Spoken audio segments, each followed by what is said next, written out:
day everyone.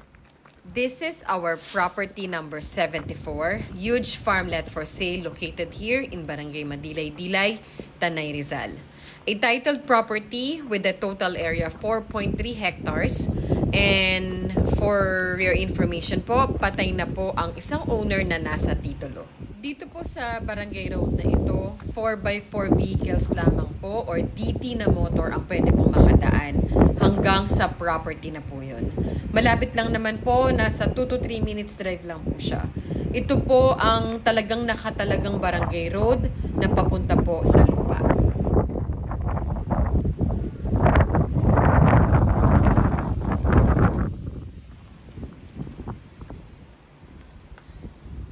Ito naman po ang main barangay road at according po kay owner, ang barangay road na ito ay gagawin pong 4 lanes. Mula po dito, papunta po sa Marilaki Highway, approximately 15 to 20 minutes drive lang po siya. Sa mga gusto po magbisita sa farm na may mga sasakyan na hindi po kaya makapasok, pwede po natin iwan ang sasakyan po dito. Kailangan lang po natin maglakad more or less 20 minutes according po kay caretaker. Hindi po naman tayo mahirapan sa paglalakad dahil banayad lang naman daw po ang lalakaran.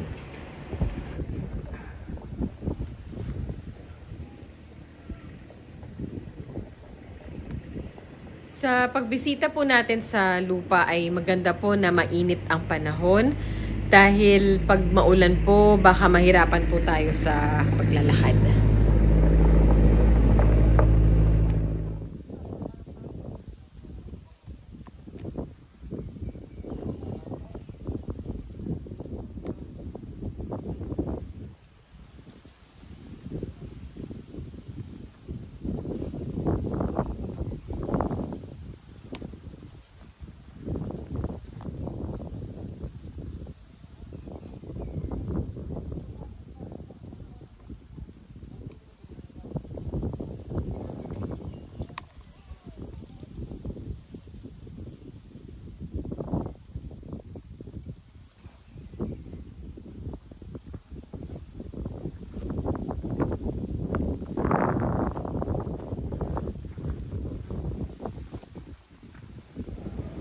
Iba po ang daanan ng sasakyan at ito naman pong lalakaran namin ay temporary pathway lamang po.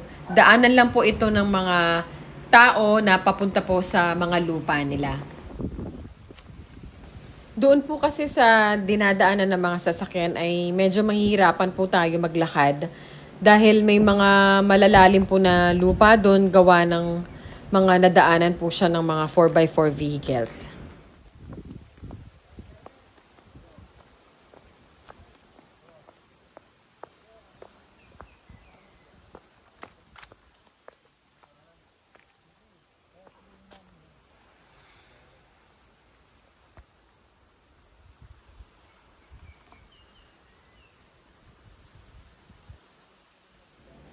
Madali lang naman po itong lakarin basta tuyo po ang lupa at maganda ang panahon.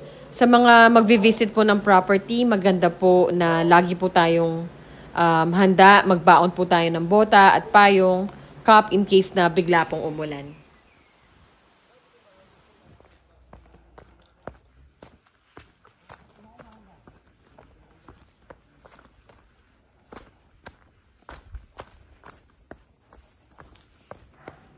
Safe naman po tayo sa paglalakad at mayroon din po silang ginawang tali para po may mga mahahawakan ng mga maglalakad papunta sa loob.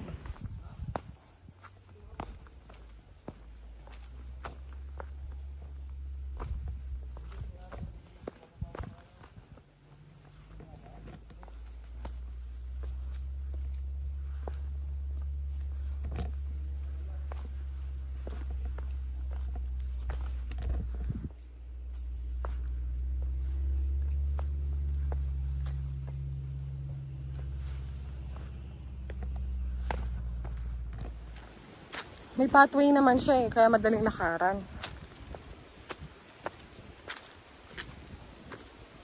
Pag maulan lang ito mahirap. Sarap na hangin.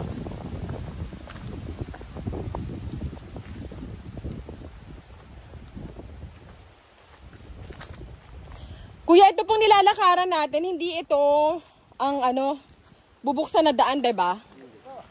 Parang daanan lang talaga siya ng tao. Dito kasi nag-shortcut ng daan. Ito yung daan sadya. Oh, ito. May laging road na, no? Oo, ayan na pala. Oh. Kami, dyan taga po kayo.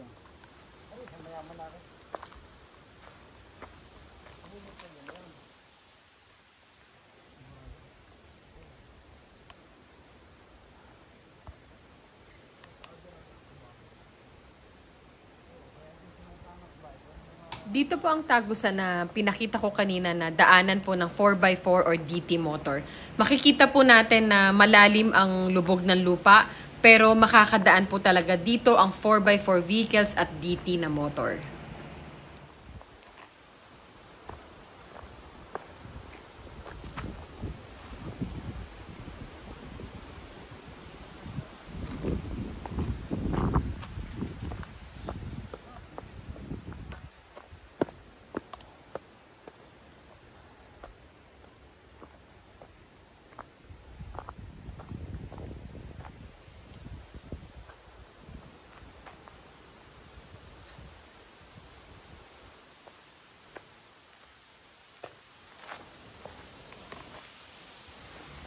Meron na rin pong community dito sa lugar at meron na rin pong mga campsites.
Ay, dito sa, dito sa kalawa.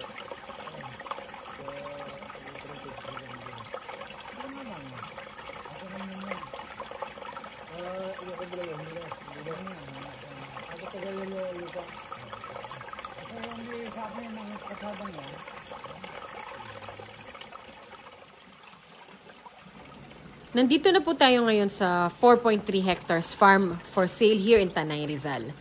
Ito po ang batis na dikit po mismo sa property at nasa boundary line po siya. Napakalinis po ng batis na ito.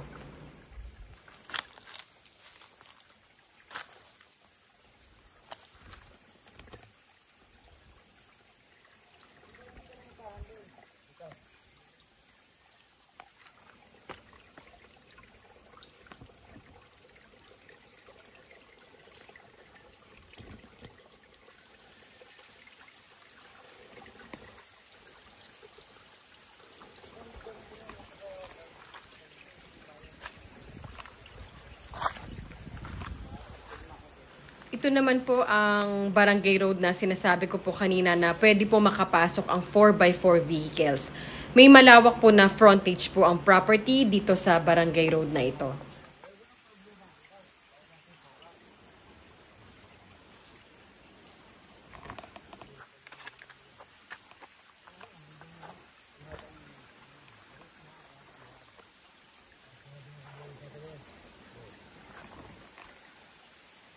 Ang isa po sa maganda po dito sa farm, meron po itong ilog sa harap at sa gilid po ng property na dikit po mismo sa lupa.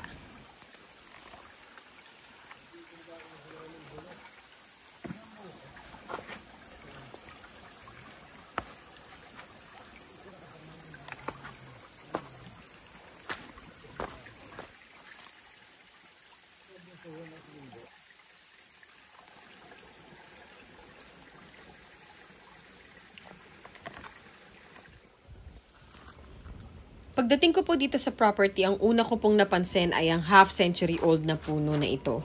According kay owner, 1970s pa daw po nakatanim ito sa lupa.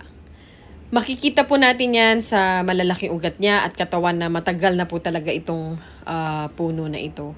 At para po sa akin, isa po ito sa magpapaganda ng ating farm at dapat pong bigyan natin ng value at appreciation po ang mga ganitong klaseng puno.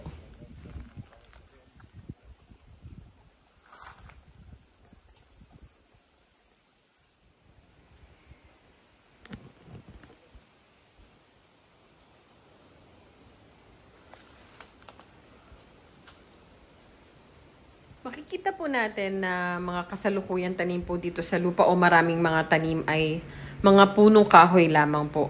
Meron naman pong mga iilang puno din ng mangga at langka sa may bandang taas po. Ang 4 hectares po na property ay paakyat pa po at ang maganda po dito ay magandang slope ng lupa, banayad lang po siya, pataas, wala pong bangin. At sa ngayon po, masukal po ang farm. Kaya hanggang sa taas po nito ay ganito pa din po ang makikita natin. Malaki ang flat area po ng lupa kaya ay guaranteed po na pag nalinis itong farm na ito ay makikita po natin ang kagandahan nito. Taas ano? Tower no?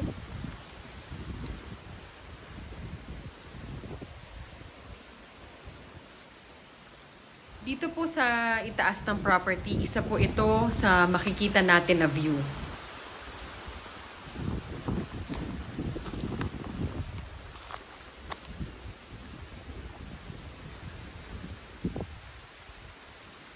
Bisigan mo rito? Meron ah. Ito naman po ang isa pang bati sa gilid ng property na makikita din natin. According kay owner, ang tubig po dito ay nagmumula sa isang waterfalls at ang waterfalls na yun ay hindi na po sakop ng lupa. Ang property po ay binibenta lang po ni owner sa murang halaga.